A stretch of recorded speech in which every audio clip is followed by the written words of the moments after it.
Apps. Recording in progress. Love it. Alrighty, everybody. So if you haven't met me last time, my name's Shauna DeFranza. I'm the Vice President for AIS, and we're very excited to continue this partnership with AIA Virginia to bring this mentorship program to the stage. We're just going to do a quick check-in. A couple things I'd love to know is just how are things going from the perspective of the mentor and the mentee. And of course, if your mentee or mentor is on here, I totally understand if that's a little awkward, but we'd love to just hear how things are going. If anybody would like to share possibly what successful meetings have looked like, if anybody's had trouble connecting, and then what do you need from us? So yeah, just how are things going? Would anyone like to share? Have you been able to connect?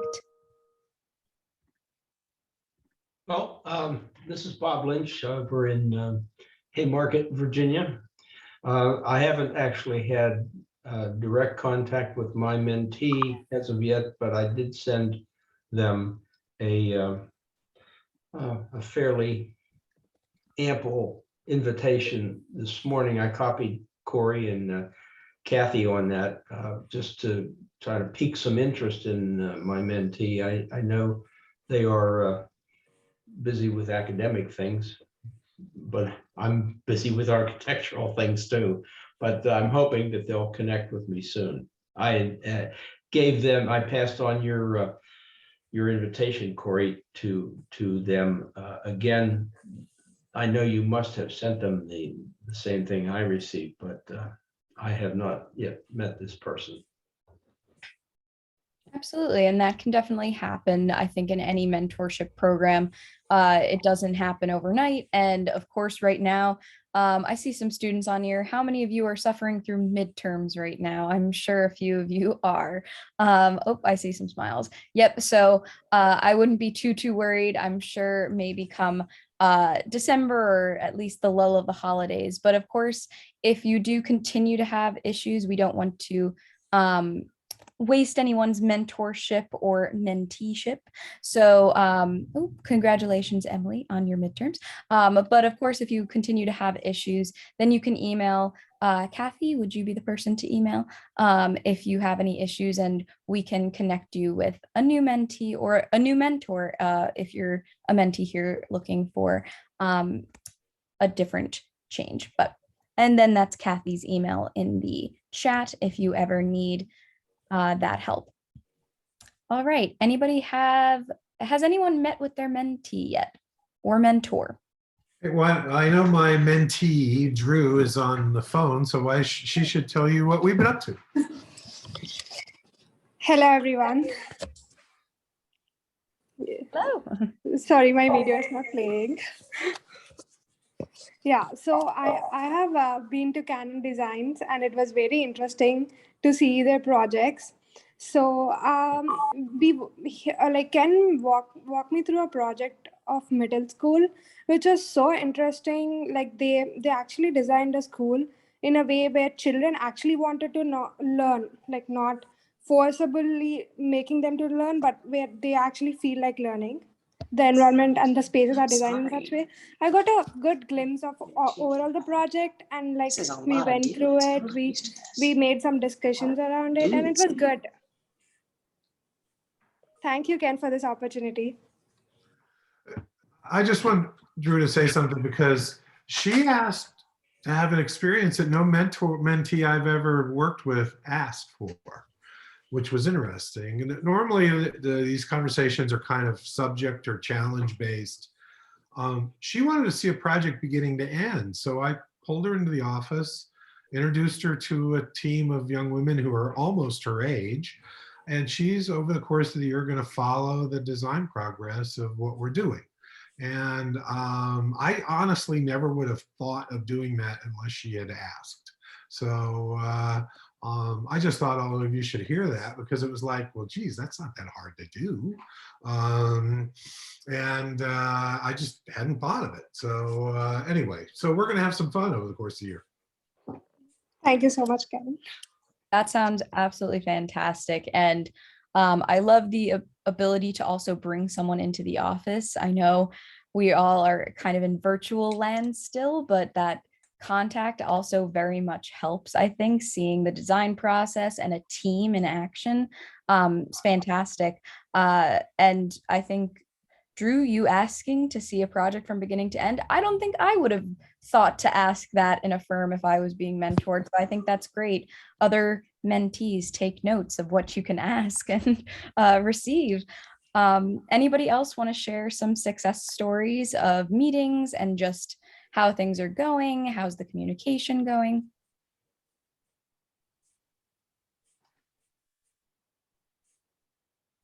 I can go. I so I've been connected with Stephen Wakeman from Jacobs, and we have I've been showing him some of my work, which has been about urban design and We can technology. barely hear you. Oh,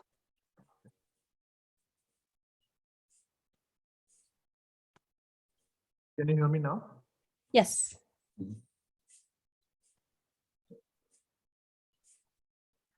Now? We can hear you.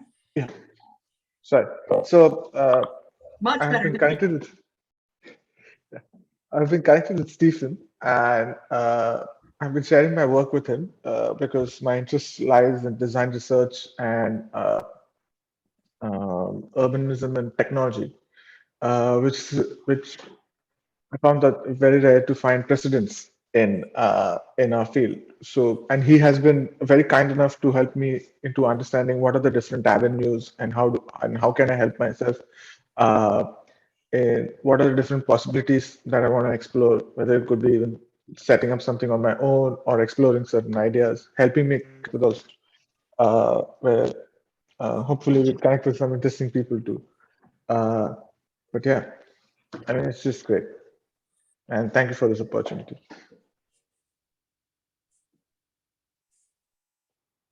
Thanks for sharing.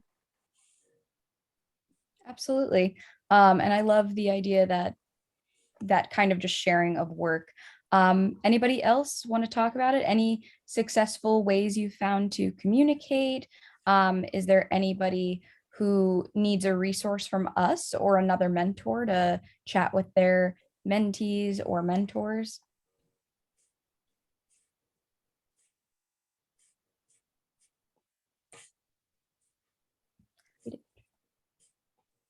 All right. Well, I'm happy things are going well, and we will move it right along. Corey, I'm going to throw it back to you. Oh, thank you, Shannon. And as we move into the next portion, is our pin up and discussion. And I would encourage you to engage. It's going to be lighthearted. It's going to be fun. But this is the part where we want you to speak back to us. And so we have two great representatives from firms that will be sharing today. Our first is Steve Wakeman, who's the Division Vice President and Global Design Principal at Jacobs. You can see on the agenda, you can see a little bit about Steve, but I'll read it here very quickly before we turn the floor over to him. As Director of Design, Steve's vision has built an award-winning portfolio with an innovative, inclusive team approach that has elevated Jacobs' design profile. The architecture team's portfolio has been recognized by the AIA, the Smithsonian Institution, industry publications and associations, and federal clients with over 20 local, regional, and international design awards in the past 14 years. Steve is also a member of our board of directors at AIA Virginia, and I've had the great honor to serve with him over the last couple of years, and he's become a fantastic friend. So Steve, I'm gonna turn the floor over to you. Thanks, Corey.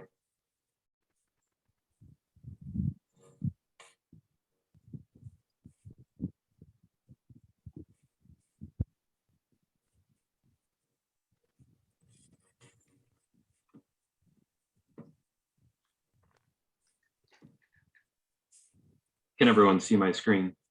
Yep. Okay. And so if, because I'm not going to monitor the chat, but if you could just speak up and just interrupt me, that would be great. And then we can do it all the way along so that it's not monologue fashion. And I think it'll be a lot more active dialogue. So, and Amaya, you heard from before, we had a discussion just yesterday, actually, and a couple of weeks before that, but he had some very specific questions about how to, how do we think, how do we engage with clients. And really, so this presentation will be kind of two-part. It'll be about the project that we're currently working on right now. It's just going into construction at the United States Military Academy in West Point. It's a new cyber and engineering academic center. So it'll be part presentation, but also part how we engage with the client and different aspects of that. So can you see my cursor by chance?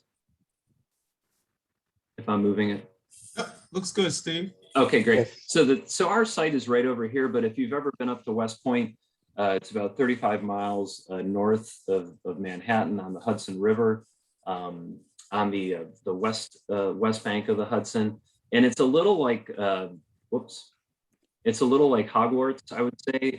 It's definitely a big stack of rock, and it's what we would call collegiate or military Gothic. The entire campus is that way, and there is no divergence from that, quite frankly.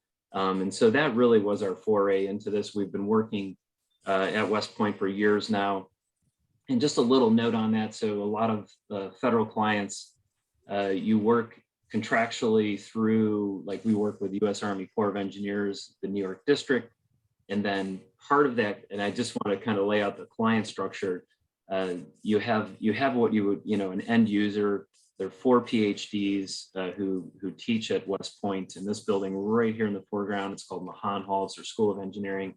For 10 years, they've been dreaming up a new, like a cyber school, and it really will be literally across the street and connected to the old school. But there's these layers of contract, who's going to pay you with the New York District, Department of Public Works, who manages all the buildings, and then ultimately the end user. The DPW, as they're known, they also basically with the garrison of the campus, I would say subscribe to kind of keeping the historic campus intact, and sort of that vision. But the 3 to 4 ideas that Maya wanted to talk about with this, or how we were thinking, was really about our approach and our process. How do we think? How do we analyze? Where do our ideas and inspirations come from? And really, how do we collaborate with the client in such ways too that if the client comes to you with a very prescribed way to think about design direction, how do you do that if you know that possibly they're really quite off? And I think for all of us on the phone, school is a wonderful time to be in, because oftentimes you didn't have a client and you really could just go your own way, and it can be done a lot faster. But a lot of times it's not as rich, and I think that's really kind of where it really gets into when you're working with others, working especially at historic places. There are some very, very, I would say design rules, design guidelines, or installation guidelines that you have to abide by. So this building, it's about 134,000 square feet, 137. It'll be about $200 million once completed for the construction cost. And the service is the procurement strategy, is what we call design, bid, build. And it is what they call full architecture and engineering services. The company that I work for, we're multidisciplined, so we're architecture, interiors, the full complement of engineers. This particular project that we're working on is it is a joint venture with Ewing Cole out of Philadelphia. We're out of Arlington, Virginia, or at least my division that I work with. And so we were the architect of record on this, the designer of record for structural engineering, landscape architecture, civil engineering, program and planning, management, and then Ewing Cole was interior design, lab planning, and mechanical, electrical, and plumbing. But earlier we were on the phone with Corey, and we were talking about kind of being old school. I went to Virginia Tech, and obviously all of you are building models, and we build a lot of models for studying. So the existing massing of the campus is here. You can kind of see the escarpment going down to the Hudson River. And then this whole site, this is our site that we're doing. This was going to be, it's developing as the new gateway to the historic campus. So the idea of putting a building, flanking another engineering school, having a gateway, and introducing plazas was really kind of the event that the campus wanted for us, both the Department of Public Works and the 4 professors. One, his name is Led Klosky, and Led actually is the head of their civil engineering group. He got his PhD at Virginia Tech. So he has a lot of connection to what I would call sort of that Gothic style and stone. And he had a lot of strong ideas on how to design this building. But the first part is just more about the analysis of the site. And it really became, how does this building fit into the landscape? How does it integrate? And I'm going to go kind of fast here. How does it fit through a true pedestrian way, as you can see in the diagram? And how do the pedestrian ways intersect building entrances and plazas if we are going to implement and have the idea of having an entry plaza? And then it became later on about the view shed, not only on the building, but the views that one would have from certain spots on the campus. We really, we were talking to May about this, but about having a preconceived idea of a building. And we really kind of wanted to get the Academy out of the very literal idea of Gothic architecture, especially because this was a cyber building. And a lot of the competition for students at West Point, they're looking at kids that are going to Carnegie Mellon, Yale,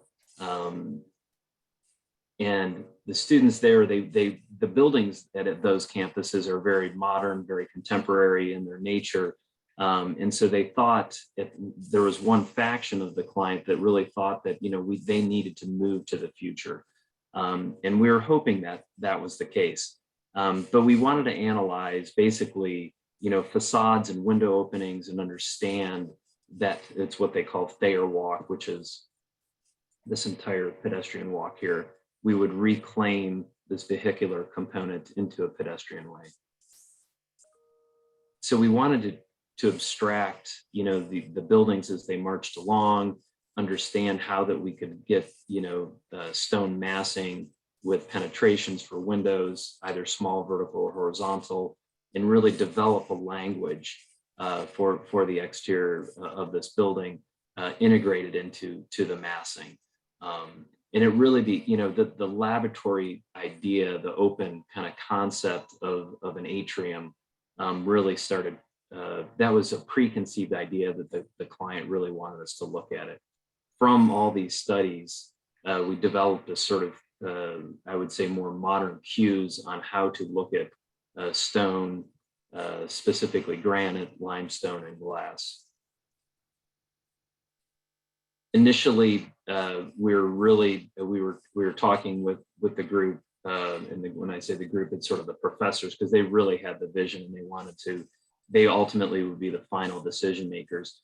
We had started sketching with them. We met with them with a series of models, and at some point we were showing them ideas of very contemporary views, and how to approach a Gothic, inherently contextual Gothic campus with a modern building. And it was at a point where we began to show them preconceived ideas such as this and in very modern, very fluid sort of forms that would grow from the Gothic. And they couldn't quite get there. And there was one point at which we were presenting. It was getting late at night. It was 7:30 or 8 o'clock at night. And they said, "Steve, we are not the Air Force. And if you're familiar with the Air Force Academy in Colorado Springs, the design by Skidmore, Ings and Merrill, it is based on the international style. It is based on flat roof, metal and glass." And they really felt that the Army guarded the fort, as they said, and they really love stone, that permanence. And they had asked me if, they said, Steve, can you draw an arch? And I said, well, it's really hard to draw an arch. And it's like, well, not only do we want you to draw a series of arches, but we'd like those pointed. So, and Maya had asked me kind of like, how do you know, or at least this was my translation, how do you know when you get to sort of the precipice of maybe being shown the door and not coming back? And that was that moment, in this meeting where you're like, okay, I understand that we might not want to do a Gothic building in a traditional way, but I think we're going to. This is just a shot of the setup for the room for the meeting. We were talking earlier kind of about old school or pinup from schools of architecture, and a lot of the design charrette meetings, design workshops that we go to, we have a lot. It's kind of a balanced hybrid between a lot of walls that are pinned up and models, also with computer technology. There are breaks throughout the day. Typically, we have 30 to 50 people in the room from the client. And what's really nice is for them to get up and walk. And then we individually will probably have a huge team from Jacobs there to discuss what is happening. A lot of the charrettes we do, they literally occur within a 4-day to 5-day period. And this was, back at the hotel, this is when they had told us that they really weren't interested in a modern concept. We were getting direction from the district and from the DPW to say, please take us out of, traditional Gothic. So I guess the lesson there is really listen to the end user who has the loudest voice in the room, because it really got sort of pushed down a road that we needed to kind of backtrack, and we didn't want to. I think the other thing is you really want to listen and listen well, because you don't want to have that initial design meeting where it can kind of go take a left turn on you in a really bad way. And we were really trying to be careful with our analysis of both what they were talking to us verbally and showing us. And ultimately, I worked with Led and the team on this sketch here just to kind of come up to talk about what they want and what they're envisioning. And from that, we integrated into models, into how it really would fit within that Thayer walk. The building height, the verticality, the connection of a bridge, and then the layer plinth level of the stairs going up to the main plaza, which would become an interactive space. Actually, I'll just stop there. Are there any questions? Because I'm sorry, I can't see the screen other than the presentation right now. Okay. So from that, I'd like to say one thing. Dan, yes. I work as a client for public services, and I think you're being very honest, because client groups can be difficult and they're multifaceted, and you recognize that. And it is important to figure out, okay, who has the final say? Because in the end, that's really what you're dealing with. You'd like to think that where they want to go won't totally compromise you, so that you feel, okay, I'll do the building, but I'm not putting it in my portfolio. And can be very, very tough, because sometimes people have an idea of what they want, and they can't verbalize what they want. They have a visual image. And so they don't give you the freedom to bring it to them. They've already got something stamped in their heads. And that's also really tough, because what they should do is just tell you, I want to feel like this. They shouldn't be telling you, I want it to look exactly like this, but that depends what client you get. And I think you're being extraordinarily honest and accurate. Thank you, Dan. And I think it's a very humbling experience, but it's also, they brought in a graduate from West Point. He actually was working for the district at the time, the New York district, and he had gone to West Point. So I think he was in his late 20s, and he was working for the people who were actually paying us.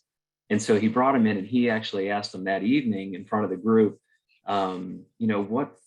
what is your opinion? What do you think a new cyber building should look like. And this was on the heels. We had just finished the concept design for the cyber building at the Naval Academy, and the chief architect, Sarah Phillips, at the Academy at the time, she wanted to move away from the brutalist architecture of John Carl Warnke over in Annapolis. She wanted something very modern, very much speaking about the future. And so just a different frame of reference from the different academies. But this gentleman said, he goes, well, he says, actually, I found a real sense. He says, I didn't go to a liberal school because I needed that regiment. I needed that, that firm direction. And I needed a schedule. And when I got to West Point, although it makes you feel small, he goes, I really love the foundation and the grounding of the stone. And so when you hear all these stories, you realize that you need to sort of really switch thinking, if you're not thinking that way, and to embrace that, so that, because you want the group to champion the design. You don't need to have to do it yourself. And I think that's really because there's mostly in the federal arena, you will have counterparts. So everyone on the team will have, there's an architect on the team, who is working for another agency. And I think that's just important if it's a non-federal or corporate project, because you don't want to have this uphill battle.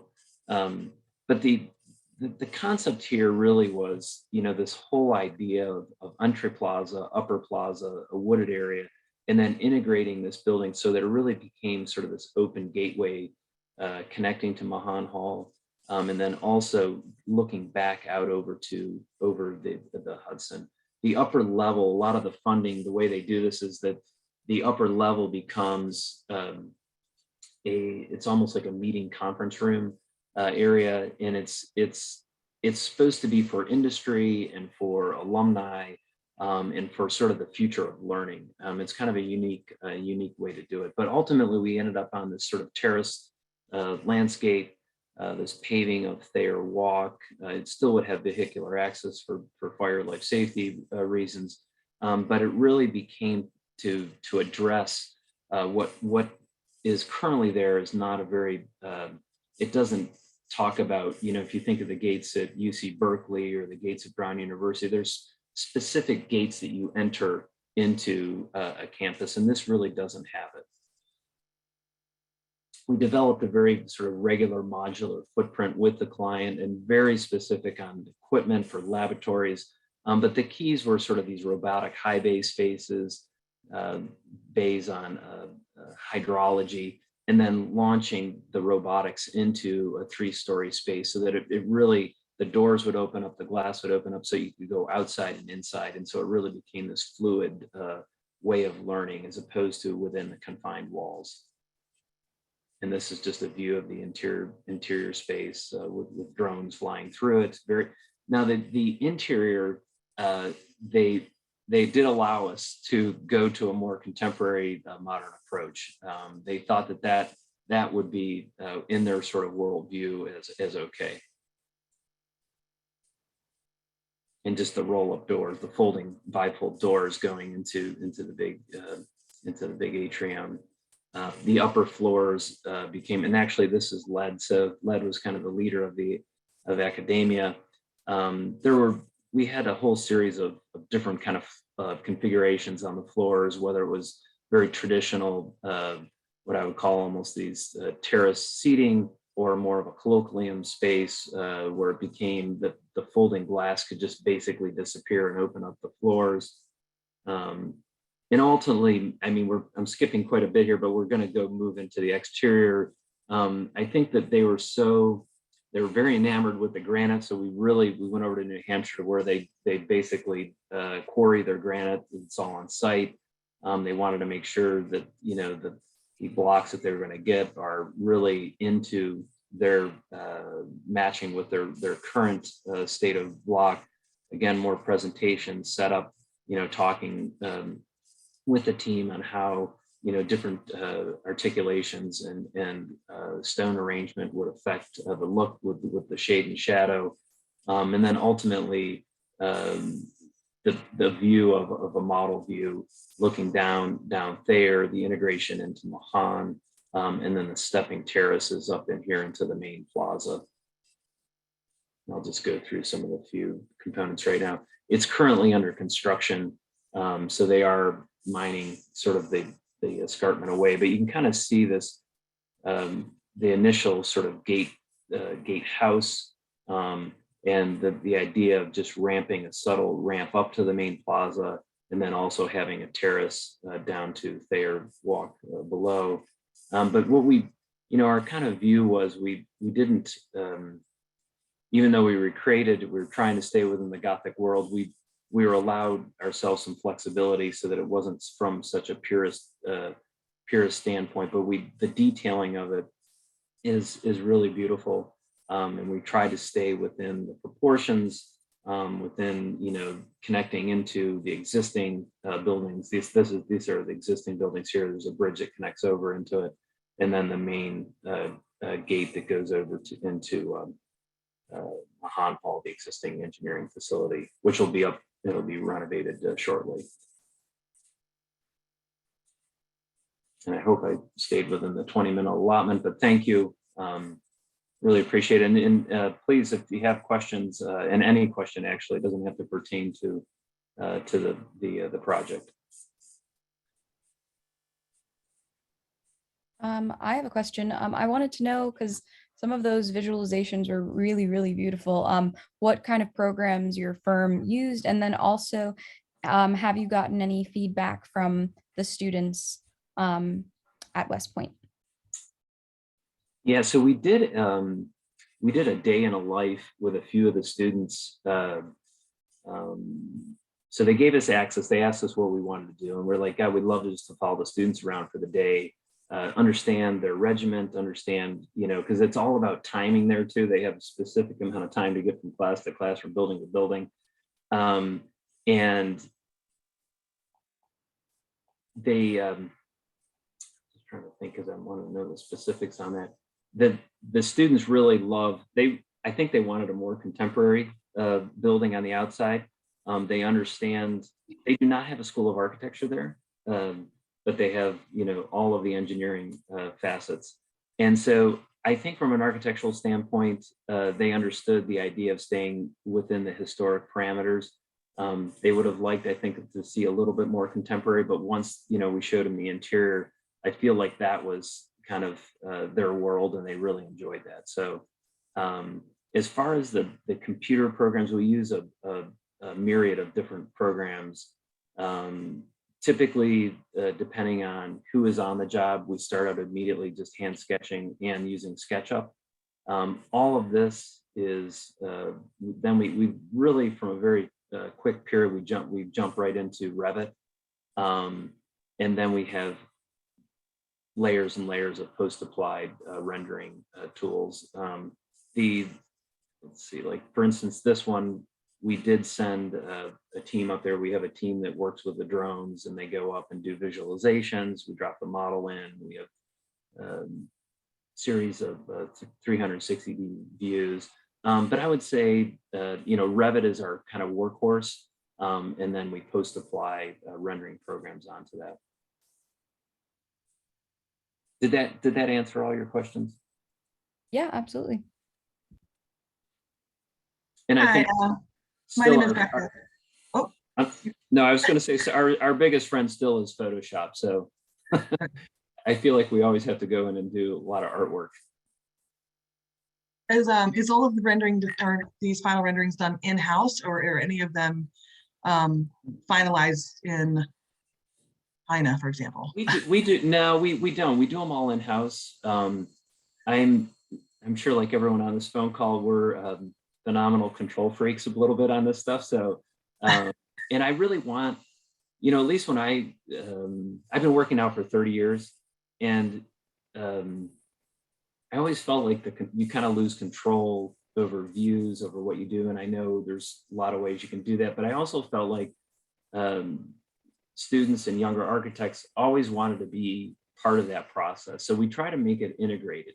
So I do believe there are better renderings out there. If you look at some of the renderings, there are better, but to me, these are more pure of what the intent was. And I feel like the team feels more fulfilled when they see it and they go, wow, I worked on that rendering, as opposed to shopping it out. Okay. Another question, can you go back to the photo of of a group of people at the end? Yes. Mhm. I stepped away for just a minute and I missed,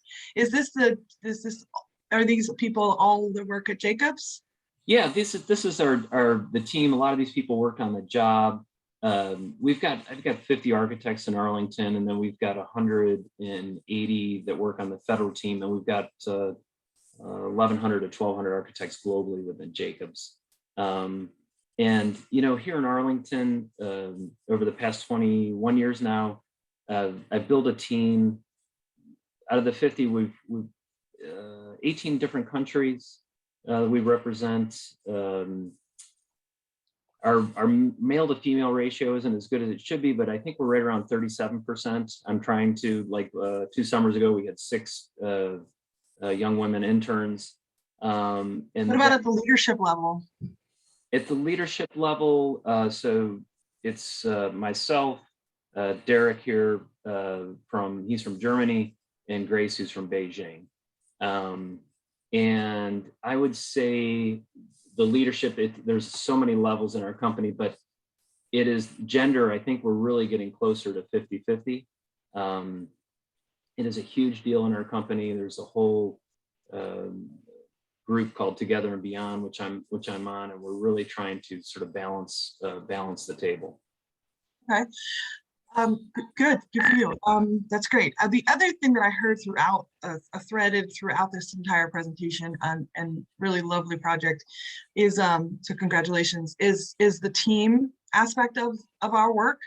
I don't know about others, but in my school, which I loved my school, so it's no knock on them, but it was your projects were your projects. It was very individual, an individual journey. And your charrettes were your charrettes, and your feedback was only to you, and you had to resolve it. And certainly you talked to your peers and you did that, but you finalized the model, you finalized the drawings, you did all of that. And when you come out of school, it's like everything gets turned on your head, and it's like, no, you not only have to work with a team, you have to work with a very large team. And I'm a sole practitioner now, been practicing 20 years, and I'm a sole practitioner, and I still, we're still on teams. We've got engineer teams, ownership teams, all of this.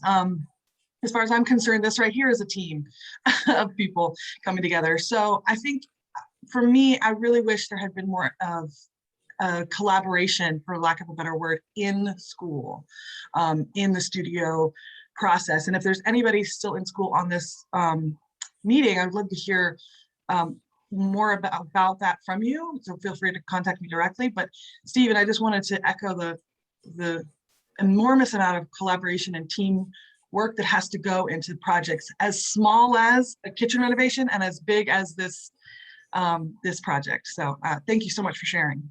You're welcome. I think that, that's a huge discussion. And I think I was just thinking my days at Virginia Tech, and my first year, Gene Egger was my professor, and Olivia Ferrari. And I'll never forget, because I sat up, this was the second floor, and we were kind of immersed with the master's students. But I remember Ferrari coming over and grabbing me, and he said, okay, see that guy down there? He goes, you're going to help him. You're going to work out a deal with him, but his thesis, his first wave of his thesis is due, and you need to learn how to use ink, and he needs help. Just go help him. And so I really appreciated that, because I really, so I went down there, and he bought me a set of rapidographs, and then I just spent weeks drawing for him. I was drawing like this 8-foot long drawing for his thesis, and I learned so much from him. Just about line weight and understanding depth and foreground, and I don't think it is definitely perfect. I do think so everyone that I hire and everyone in this photo, the first question I ask them is, can you check your ego at the door, and do you understand the concept of team? Because I think you're right that the whole premise since kindergarten through college is about an individual getting a grade, which is really kind of flawed. right? If you think about the majority of the things that you will do in life, really talk about working with others and helping others succeed. And the idea of that individual concept flipping on its head, as you said, to get into a team approach, some people just don't know how to do that. And it's always shocking for me. And they can be very smart. And we have had a few, what I'd call rocket ships, who come in and they because they just don't know how to embrace one another. So Interesting. Rocket ships.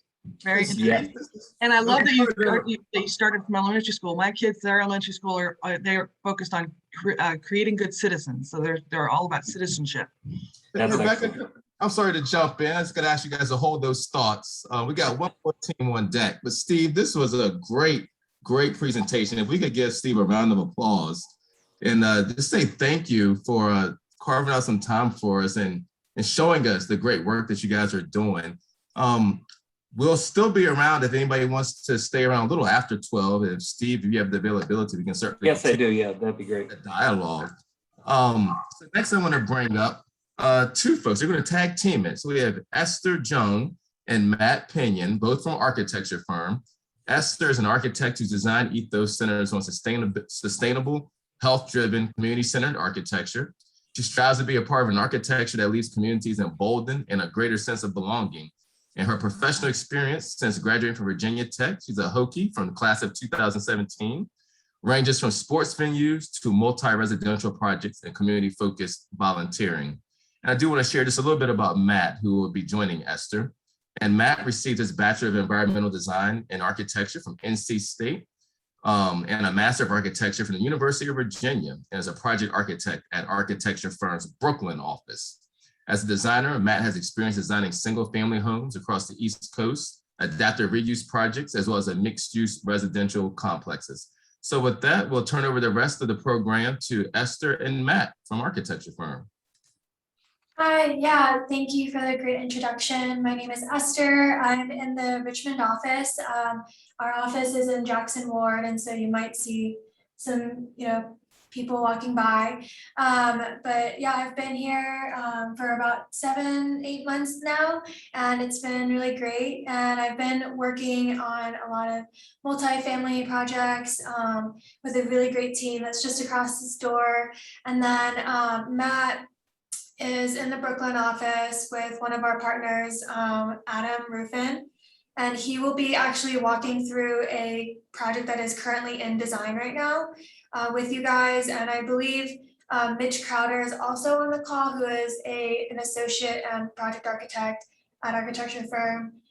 They have both worked really amazingly on this project. So I'm excited for you guys to hear about it, and I'm going to go on mute now. Thanks, Esther. And hi, everyone. I'm Matt. As Esther mentioned, I'm in the Brooklyn office of architecture firm, and our office has a very rich history of folks who went to school at Virginia schools coming in, both from Virginia Tech and UVA. So we love sharing with Virginia students, and hopefully some of you all coming and working with us one day. So can everybody see my screen? Yeah, looks like it. So we wanted to share with you two multifamily projects that we've been working on. It's a new realm of project for our office. We're used to doing like hotels, hospitality, single family residential type projects. And so we're a pretty small, lean team, but we're basically trying to get into some bigger work as well. So these two projects in particular are located in Durham, North Carolina. It looks like I can't go back, so I'm just gonna maybe X out of that so there's more ability to move around. So if you're familiar with Durham, we're situated in the north portion of the city.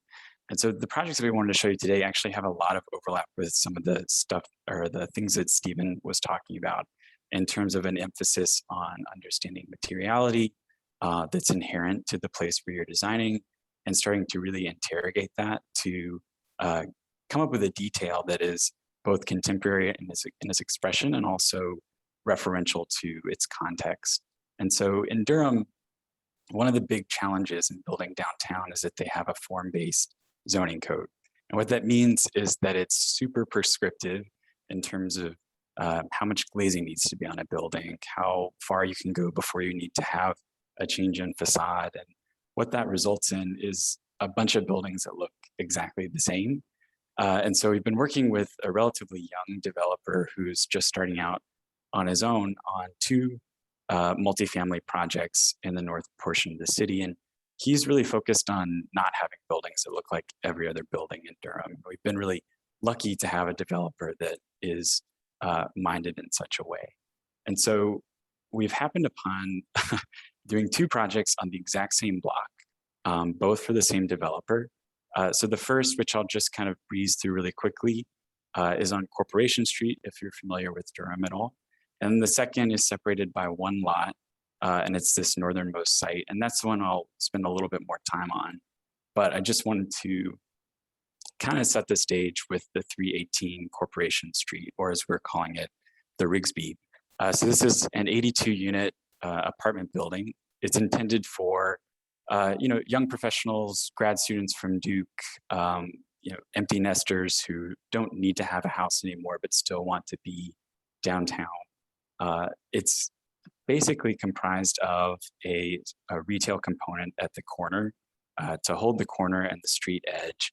And then the remainder of it is apartments with an amenity space on the top overlooking the north portion of the city, and then a series of these penthouse units, which actually create like double height spaces inside and have a view to downtown. So what we were trying to do with the massing, because we're pretty, for those of you who have worked with developers, square footage is a premium, and so we needed to max out the site as much as possible. So that's basically where the building form came from. What we were trying to look at in terms of the articulation of the building on the exterior was taking reference from some of the brick and the masonry warehouse structures in Durham that have been there for a very long time, and re-articulate them and interpret them in a new way. So here, this is a white brick building with a gray brick base. And what we're looking at is basically creating a grid over the entirety of the facade. And sometimes that grid becomes balconies, and sometimes it's windows, and sometimes it's openings to retail spaces or lobbies. But the idea is that that is the ordering principle. And where we had fun was actually getting into the details of the brickwork and trying to figure out how we could create depth within that facade in ways that were not going to blow the budget, but make this building a little bit more filigreed and sort of a better neighbor to the city than some of the others, which are giant curtain walls along the street, and they're super tall also. So this is just the first building. I won't spend a ton of time talking about it. Mainly wanted to do that to set up the second project, which is seen as I'll call it a cousin to the first project in that they are part of the same development strategy, but they are 2 different buildings. And so the charge from the owner was to say, can we make a building that is similar in terms of its level of detail and its approach to exterior envelope, but actually creates its own kind of presence in the street.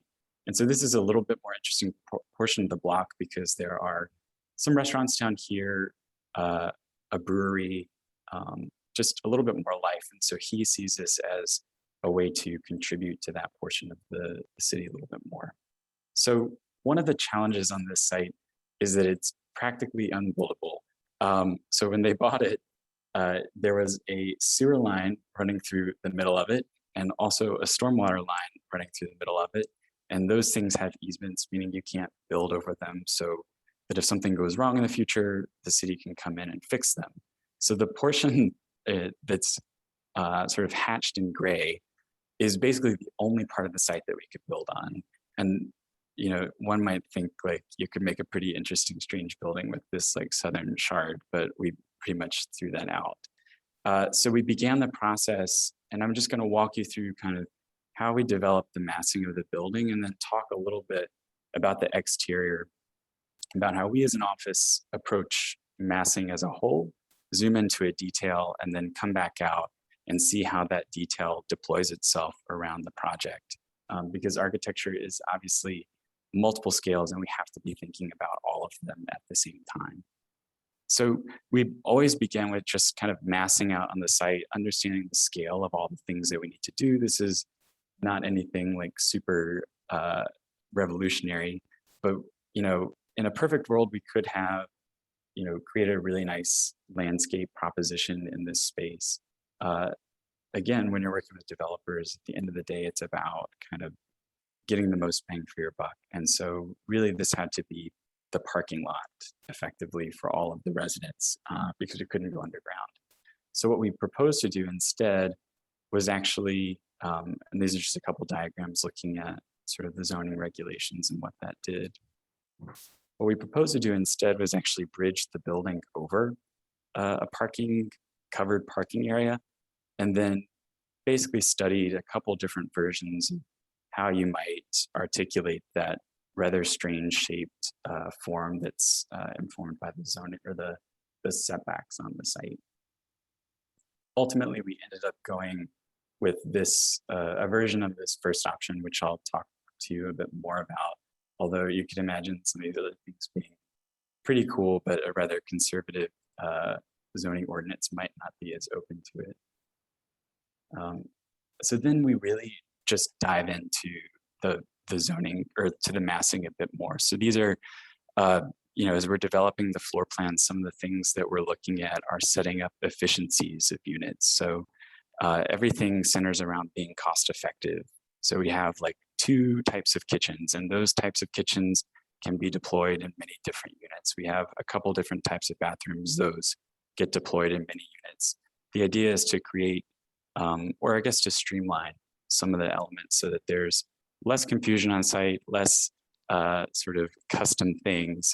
But from that, we're able to create at least, I think currently we have about 9 different unit types. So there's some variation within that regularity. And then obviously, as some of these apartment units meet that tapered wall, they obviously get bigger or smaller, sometimes making strange corners, which we're trying to figure out now. So for the overall massing of the building, where we landed is obviously we don't have a lot of ability to expand beyond the shape of that taper, but the scale of the neighborhood is actually a bunch of 1-story buildings, and the zoning code from Durham wants you to build like a 4 or 5-story building right up at the street front. And we, along with the owner, think that that's being a bad neighbor and not really in keeping with the scale of the neighborhood. And so what we developed with him was to step the building back at the front portion of the street, not necessarily because we had to, but because we wanted to, and we thought that it made for a better space along the sort of urban edge. So what that becomes is a pool deck for the folks that are living in the apartment building. But then at the street level, this becomes a restaurant, retail space. And then we're effectively saying that this whole zone to the south of that, that we can't build in because there's a bunch of utilities going below it, we're going to reclaim that as a public amenity space. So folks can eat out there. That becomes part of, we give it back to the city effectively. So here, we're just starting to look at how that massing starts to articulate itself as a facade. So whereas its cousin up the street would be the white brick, we wanted to now look at red brick and just try to see if we could reach the same level of detail and filigree and challenge ourselves to come up with a series of details that were a little surgical and a little sneaky, so you wouldn't quite see them at first, but as you understood the building more and more, you would see the level of detail. So it's hard to see here, and I'll show you in the next scheme. But what we're looking at is a series of like economically sized windows, like the cheapest ones from Pella, and trying to deploy them around the facade in a manner that actually dances and moves back and forth to sort of break down the rigidity and serve as a counter to the building up the street, which is the full-on grid. And the base becomes, or I guess one of the challenges was that, when you jut the bottom part out and step the top part back, you create this sort of schizophrenic massing, and it's hard to figure out how to tie all those things together.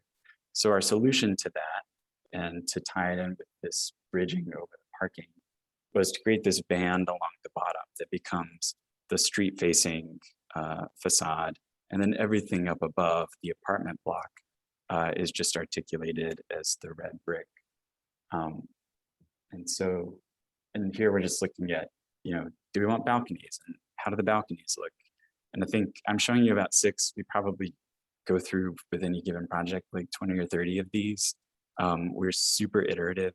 We nothing is precious, and we just like to try as many things as possible, interrogate them. These are all things that you all do in school. We keep doing it in practice as well. So this is a little bit about the detail. So we're just tapering the facade back at each window location and alternating those as they move across the building. The idea being that over the course of the day, we can actually harness that small detail to give a little bit more granularity and shade and shadow than you would get from like your normal apartment building wall. And these are a little not synced up because we talked the client into making the windows bigger, which obviously makes architects much happier because more light. So this is, where we left it probably a month ago. And, we're looking at this and thinking, man, it still just doesn't quite feel like it's, totally nailed in yet.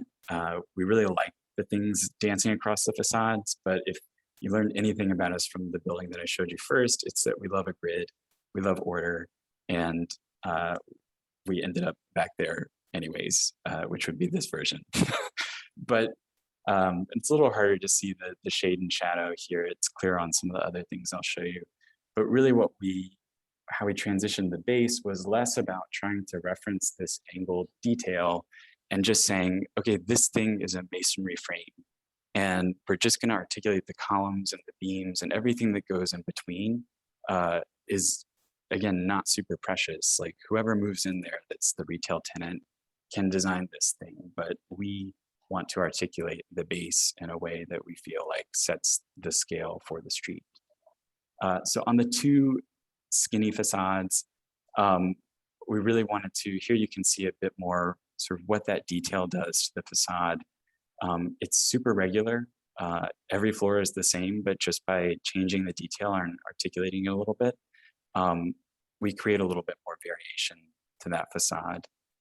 So we step everything down to be neighborhood scale at the street in terms of material, and then reserve all of the multifamily stuff for up above. So I wanted to talk just really briefly, and then I think I'm close on time, but let me check. A little over. Some of the studies that we go through are just part of this form-based building code is saying that you have to have like 65% of glazing, which is such an arbitrary number, and I would love to know how they came up with it. But we and our owner don't really love the idea of just having like a full glass facade at the street. It doesn't really contribute much to the fabric of the neighborhood in our minds. So we set about a kind of series of studies to say, okay, well, if you're going to make us put 65%, but we want to have more solidity, how can we kind of subvert your rules a bit? So I won't go through how these studies worked, but we essentially worked to create more of a base, more solidity, so that we're not just one more building coming in and making the street more glass. So this is the view from the south, kind of seeing the pool deck. We ditched this trellis last week, actually, which I'm very happy about. But here you just see the frame coming across, and then all of the infill panels. And then over the course of the day, the light hitting these angled pieces a little differently and changing the reading of the facade. And then the same exercise on the opposite side, but this one is obviously a bit more ordered and holds the corner at a bit higher scale. The idea being that development will actually increase in scale on this end of the site. The inclusion of some of these balconies, the hope being that, you know, the two buildings, in contrast to one another, although being different materials, have a similar spirit in terms of how they're detailed and how the idea of like a simple opening in the facade traces around the entire building. The rigor there showing up in both.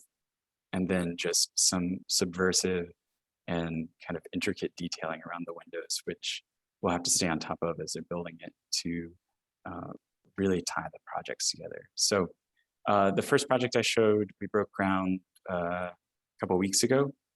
And then this project, we're just wrapping up our like design development phase, which is like middle ground. And then we'll kind of do a dead sprint to wrap up construction documents. But both of these projects have moved through our office in basically like less than a year from design to starting construction. So, and the project team for both is just myself and Mitch, who's on the call. So we, you know, we have been learning a lot, just mistakes that we made on the first one, not making them this time. And also just learning how to work a little smarter and not harder by just, you know, making the same thing and figuring out how we can replicate it to give, you know, the projects a little bit more interest and diversity without creating more work on our end. So with that, I think I only went over a couple minutes, but I wanted to open up to any of the students. If you had questions or comments, just, you know, chime in.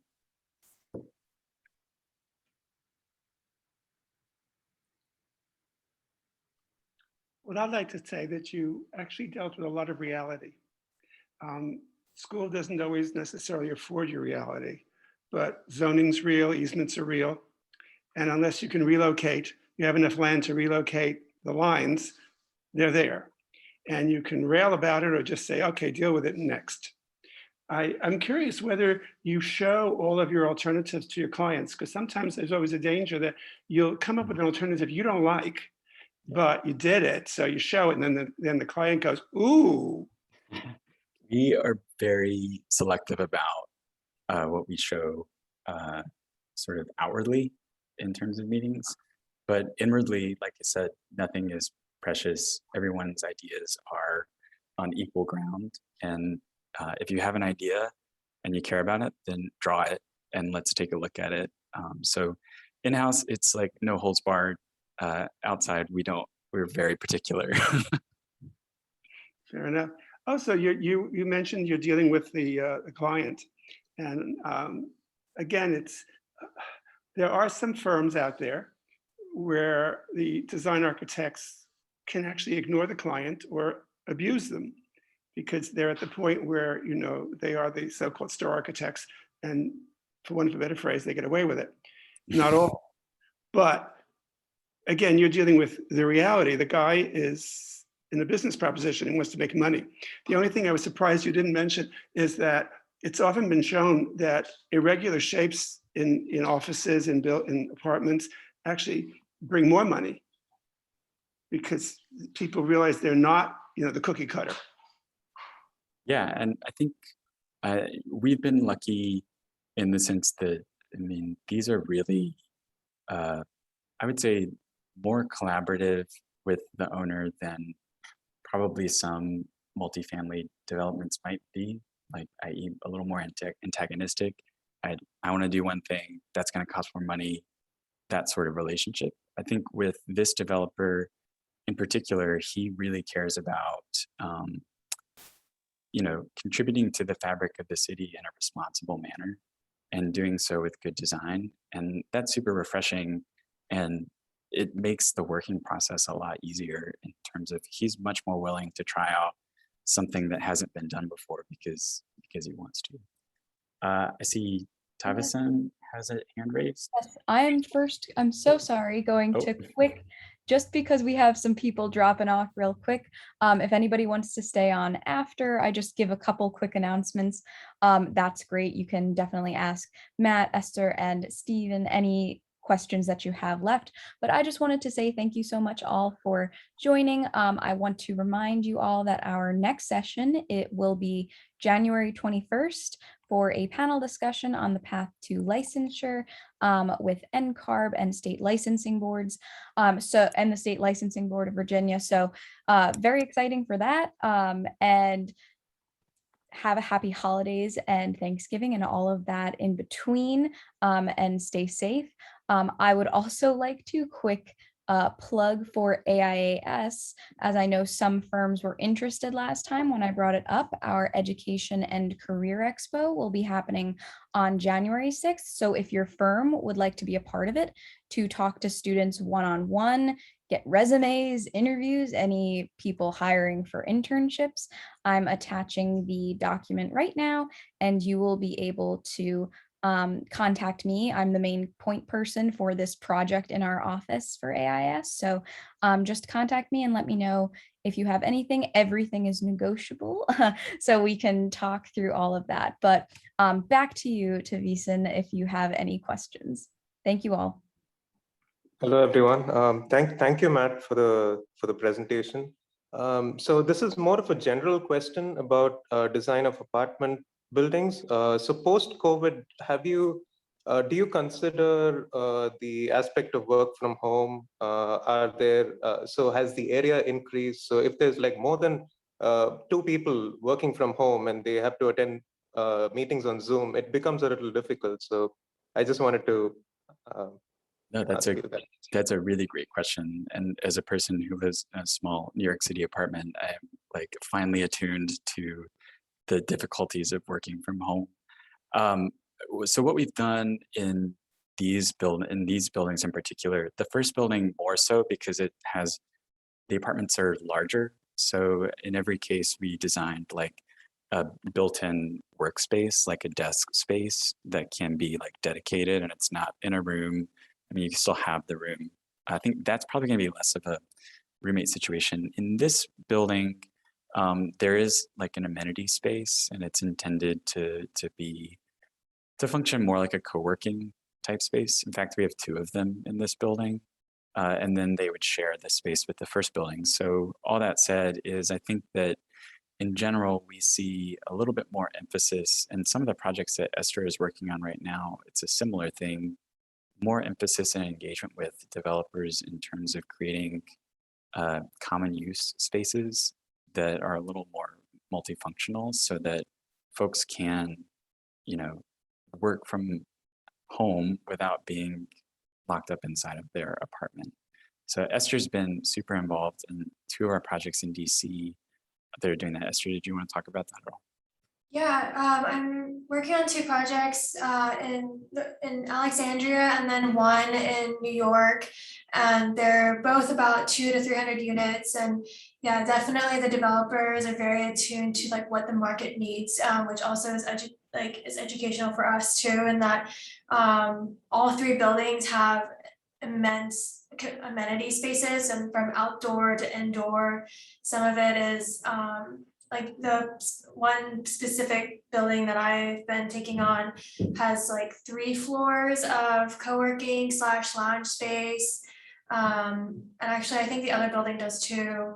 And there's areas for like private dining, there's areas for cooking out, or you could work outside because you have a courtyard on the 3rd floor. So I think, there's this sense of understanding like, what we went through this past year and a half has definitely changed the way that we're going to be living and working. And so they're definitely being mindful and building to that as well. Yeah, and actually the one building in New York, there's actually even like a meditation room, which I thought was cool, where you could just like kind of go in with no electronics and just have like a peaceful time. Cause like then we also have like a meditation garden right outside of that. So yeah, it seems that I thought that was a cool feature of just like being able to have space outside of your own home to kind of zone out and refocus. So